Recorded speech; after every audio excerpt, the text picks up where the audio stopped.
This is an exclusive reminder recorded for Reveal Dawah. Brothers and sisters, do you know what the number one killer of marriages is?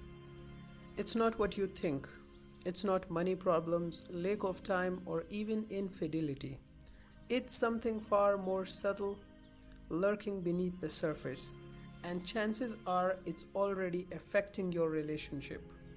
If you don't stop it now, it could ruin everything you have built together. Yes, I'm talking about something that affects every couple, whether you realize it or not. Stay with me because this video could change your life and, most importantly, your marriage. Let's start with a simple question.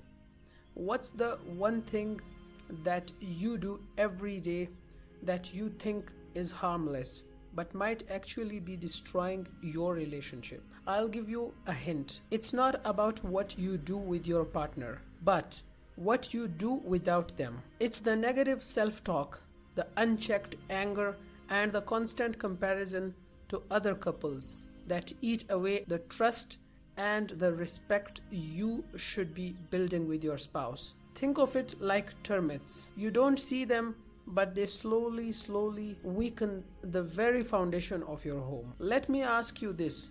Ever scrolled through social media and thought, why can't my marriage be like theirs? That right there is the start of the decay.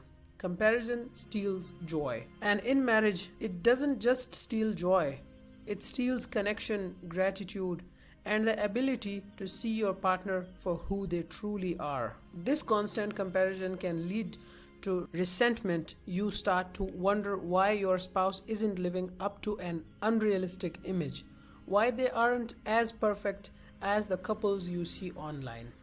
And before you know it, you are dissatisfied and your partner senses that, and this dissatisfaction seeps into your conversations, your time together, and yes, even into your prayers.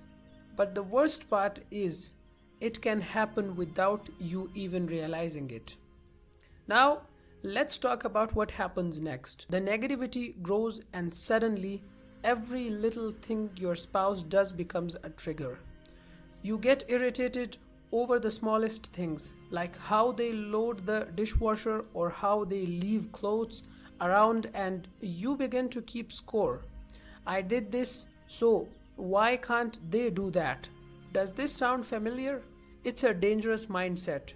You see, keeping score is not just a game, it's a path to resentment. Imagine keeping a list of all the wrongs your spouse has done.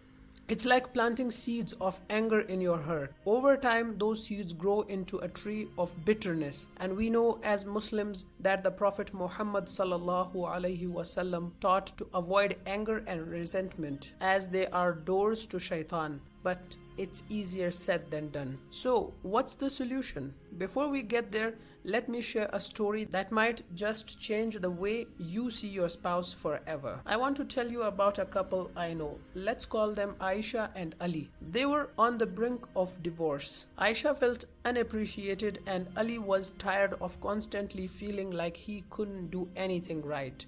But then something changed. They stopped focusing on each other's flaws and started focusing on gratitude, on what the other was doing right, not wrong. Aisha started to thank Ali for even the small things like taking out the trash or making her a cup of tea. And Ali, he began to appreciate Aisha's patience and her efforts in their home. It wasn't easy, but that simple shift in mindset started to change everything. They reconnected, found joy in each other's presence, and most importantly, they remembered why they fell in love in the first place. It's easy to dismiss this as just another feel-good story, but there is a profound lesson here. The Prophet Muhammad sallallahu alaihi wasallam taught us that a grateful heart is a content heart. When you choose to focus on the good in your partner, it changes the entire atmosphere of your home. Suddenly, the little things that used to annoy you don't matter as much. It's not about changing your spouse, it's about changing your perspective. But there is still one thing Aisha and Ali did that saved their marriage, something even more powerful than gratitude. And if you don't do this, no amount of gratitude will help. The final piece of the puzzle: communication. Open, honest, and kind communication. But wait, before you roll your eyes and think, I've heard this before, let me clarify. This isn't about talking more, it's about listening better. Imagine listening to understand, not just to reply. Taking a moment before responding to your spouse's concerns, even when you feel defensive. Ali learned to ask Aisha, how can I make your day better today? And Aisha began asking, what's been on your mind lately? They stopped assuming and started asking. And that's where the magic happened. Their conversations went from surface level to meaningful. They began to understand each other's struggles, fears, and dreams. They became each other's safe space. And guess what? This strengthened not only their bond but also their connection with Allah. After all, a strong marriage is a half of our deen. If you keep letting the little things build up without addressing them, you're heading down a dangerous path. Don't wait until it's too late. Don't let a lack of communication be what ruins your marriage. So, my brothers and sisters, what will you choose?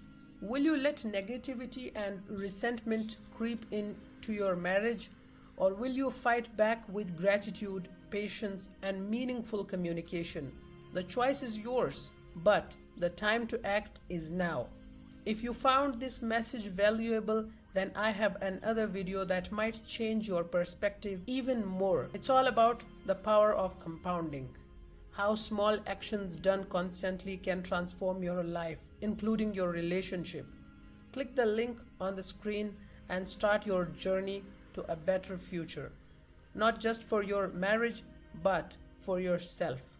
Remember, a strong marriage isn't built in a day, but it can be destroyed in one. May Allah grant us the wisdom to make the right choices.